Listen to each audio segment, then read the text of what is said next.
Hi everyone. I thought today, I know I'm a little bit in the darkness here, but I thought because I was going to talk about some books today that I would go into what would be a nice place to read. Not that I ever do, but I had this idea that I'm going to, but I just get busy doing other things. I tend to read in the evenings and not in the morning because that's when I'm busy working. And it is Tuesday as I'm doing this, and I've just gotten back from Santa Fe.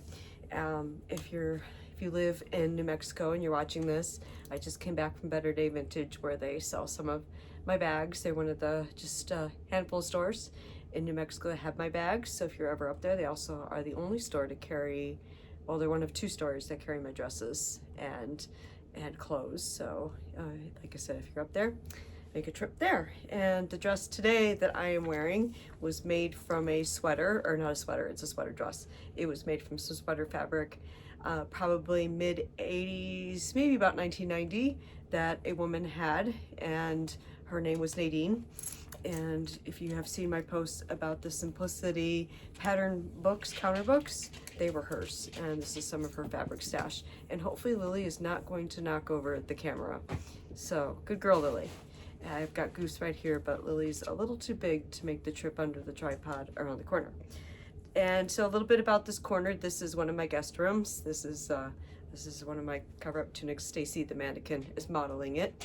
And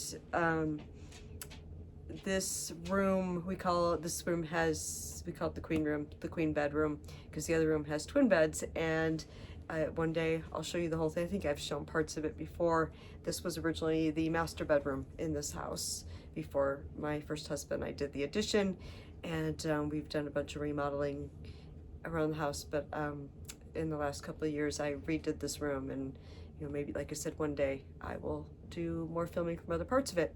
This chair here I bought at an estate sale, and I'm sure that she knows who she is. She usually watches these videos. This was her grandmother's, and my sister-in-law Becky was kind enough to redo it. The fabric came from Fabric Merchants in LA. I forget actually the name of the designer, and this is one of my prickly pear pillows made from vintage fabric. A really fun green with some coordinating green, and those are vintage curtains behind me, and obviously that is a vintage telephone because it's not like we ever call it a telephone anymore, right? And this also, hi Goose. I wish Goose you would face everybody rather than face me. But this, I want to put on this nightstand. This was my mom's, and she had it long before I was even born. My parents had that bedroom set. This is the only piece left. We had moved these pieces here to Albuquerque, and they just didn't work in my house. They were too chunky, and my house was just not quite big enough compared to the house. Actually, the houses really were kind of the same, close, except we had a basement and a garage. And anyway, so I spray painted this and use it in here. But what I wanted to talk about today are these books. Some of the books that I have. Lily, please don't touch the tripod. And you can tell I've been gone all morning. The dogs are like, pay attention to us. These are a couple of the books that I have written. This is the newest one, Route 66 Dreams. I believe it's now been out. I hate to say that it's been 3 years. I hope it's only been 2. I think it's been 2. And it is, I believe, my best work. It's a story of a family in the mid and 1980s. Takes place in 1986. And it's a story of a family vacation and everything that happens. And the main character, Jana, is coming of age. She's going into high school, and she's, trying to figure out who she is. And at the same time, her dad, they make a stop in Albuquerque. They drive the whole route of Route 60, the whole way of Route 66, and they make a stop in Albuquerque for several days, at which point her dad reveals to her that he had met somebody once in Albuquerque when he had been through here before, and sort of that part of the story. And then they move on to Los Angeles, where Jana, actually, the main character, gets to learn to surf. So there's a couple things, and in the words of a man who sent me an email who read it, he said, I'm a grandfather. I think he said, I'm 72 years old, I'm a grandfather, I thought this would be a really boring book. And he said, but you did a great job. So I highly recommend it. And there's reviews on Amazon that say that too. Just a quick thing, and if Goose would get down, I would appreciate that. Thank you, Goose. And so this is That Cooking Girl.